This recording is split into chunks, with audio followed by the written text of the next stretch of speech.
Smallest country in the world. What is this country? How many people live here? Why does it have a jail? Is it really a country?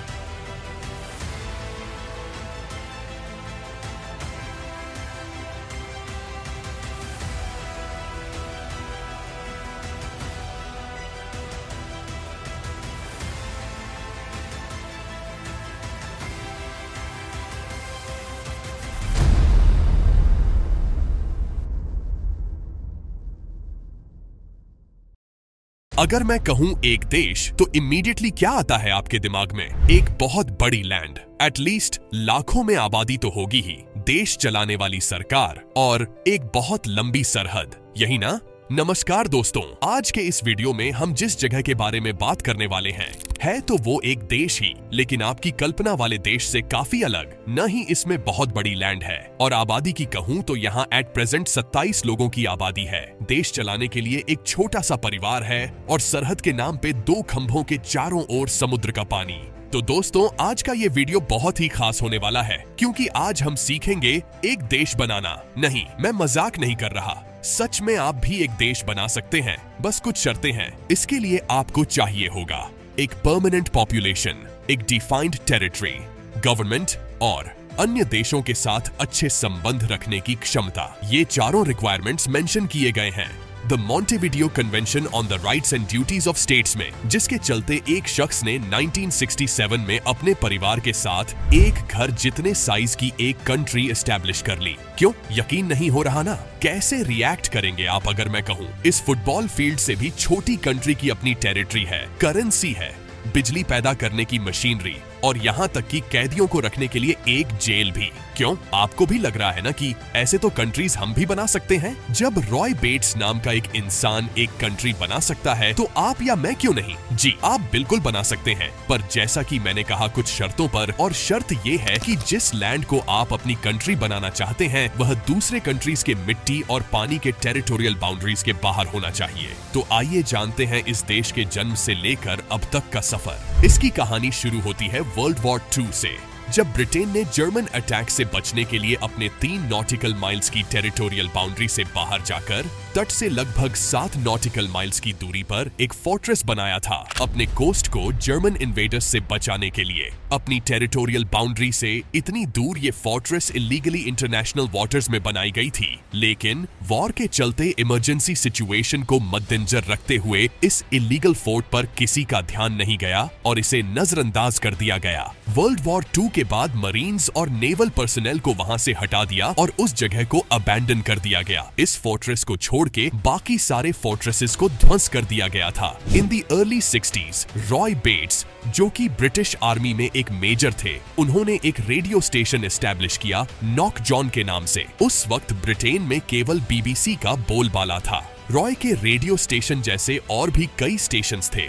जिन्हें pirate stations कहा जाने लगा, जो Britain की public द्वारा बहुत ही पसंद की जाने लगी क्योंकि ये उन सारे जॉनर्स की खबरें देती थीं जिन्हें BBC एयर नहीं करती थी, जैसे कि पॉप म्यूजिक। पर चूंकि नॉक जॉन यूके की जुरिस्डिक्शन में आता था तो रॉय बेट्स एक लीगल बैटल लड़ते रहे which question the legality of his occupation, यानी उस देश में यूं ही रेडियो स्टेशंस चलाना गैर कानूनी था। तभी उनके नजर में एक ऐसा फोर्ट आया जिसका नाम था रफ्स टावर, जो कि नॉक जॉन जैसा ही था और ब्रिटेन की 3 नॉटिकल माइल्स की टेरिटोरियल लिमिट से कहीं ज्यादा बाहर था। तो टेक्निकली यहाँ यूके की जुरिस्डिक्शन भी काम नहीं करती थी। तो उन्होंने 1966 को क्रिसमस ईव के दिन वहां सेटलमेंट शुरू कर दी और तभी उन्होंने एकदम से 180 डिग्री टर्न लेकर वहां एक रेडियो स्टेशन एस्टैब्लिश करने के प्लान के बजाय एक नया प्लान बना लिया।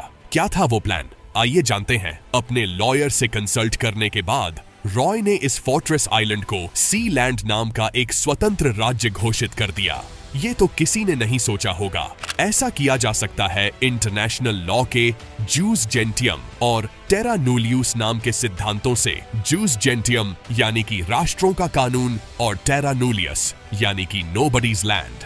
2 सितंबर को अपनी पत्नी जोन, बेटे माइकल, बेटी पेनेलोपी और कई दोस्तों और वेल विशर्स के साथ रॉय ने सीलैंड के रियासत की घोषणा की। एक न्यूली डिजाइन्ड फ्लैग को फहराया गया और सबसे खास बात ये हुई कि उस दिन उनकी पत्नी का भी जन्मदिन था और उसी दिन उन्होंने अपनी पत्नी को एक बहुत ही रोमांटिक उपहार से नवाजा और ये उपहार था प्रिंसेस जोन की उपाधि।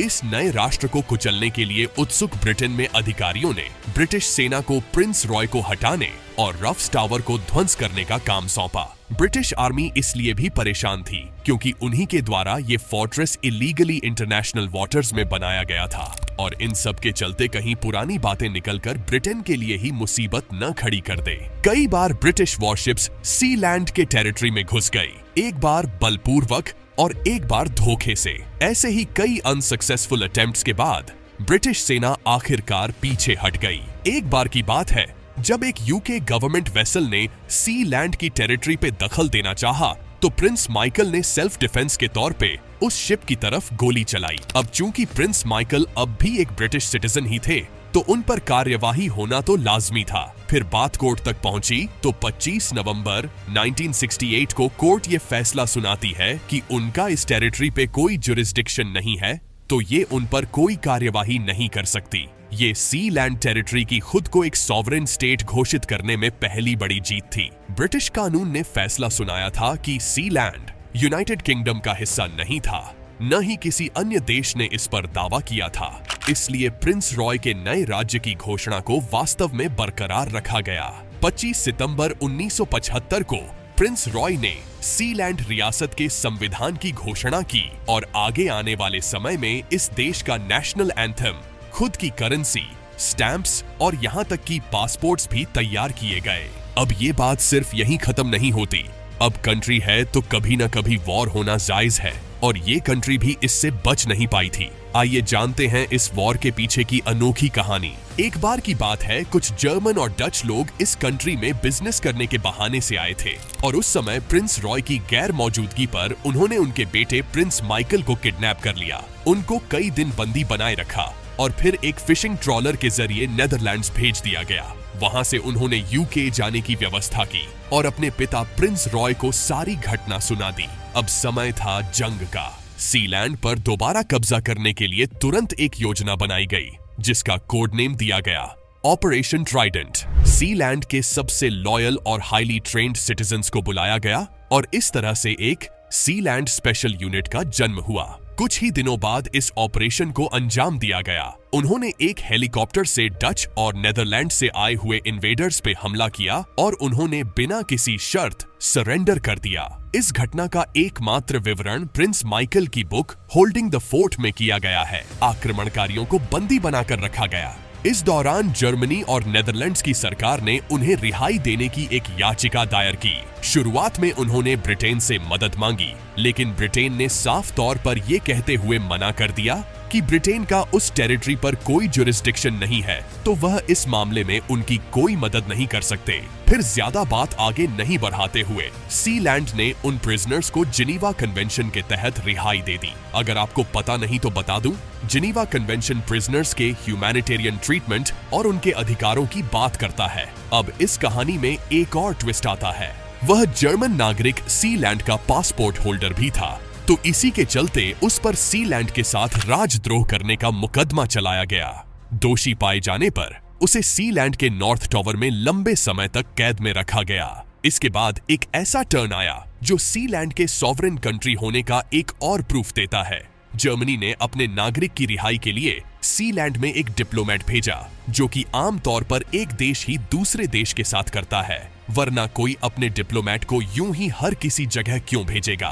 प्रिंस रॉय इस बात के आभारी थे कि जवाबी हमले में किसी की जान नहीं गई। उन्होंने सीलैंड की अच्छी रेपुटेशन को बरकरार रखने के लिए देशद्रोही जर्मन नागरिक को रिहा कर दिया, पर आगे आने वाले समय में भी सीलैंड को कई मुश्किलों का सामना करना पड़ा। इसके रिमोट लोकेशन और कोई गवर्नमेंटल रेगुलेशंस नहीं होने के कारण सीलैंड पायरेट्स और हैकर्स के अड्डे के रूप में जाना जाता था। साल 2000 में यह बताया गया कि सरकारी वेबसाइटों पर हमले शुरू करने के लिए हैकर्स के एक ग्रुप द्वारा सीलैंड का उपयोग किया जा रहा था।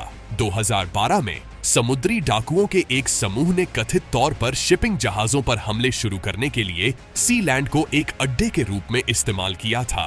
सीलैंड ने इन सब आरोपों को खारिज करते हुए कहा कि ये महज आरोप से ज्यादा और कुछ नहीं। तो जानते हैं आज का सीलैंड कैसा है, क्या वह अब भी एग्जिस्ट कर रहा है या नहीं, कर रहा है तो कैसे, और वह अपनी इकोनॉमी कैसे चलाता है। सीलैंड कई कमर्शियल कार्यों में शामिल रहा है, जैसे कि सिक्के और डाक टिकट जारी करना, एक ऑफशोर इंटरनेट होस्टिंग सुविधा या डेटा हेवन चलाना। ऑफशोर होस्टिंग किसी वेबसाइट को अपने देश के बाहर के सर्वर पर होस्ट करने की परमिशन देता है। यह प्राइवेसी, एनोनिमिटी और फ्रीडम ऑफ स्पीच बरकरार रखने के लिए किया जाता है। ऑफशोर होस्टिंग का यूज अक्सर उन लोगों द्वारा किया जाता है जो ऐसे कंटेंट होस्ट करना चाहते हैं जो उनके अपने देश में इलीगल या रिस्ट्रिक्टेड होती हैं।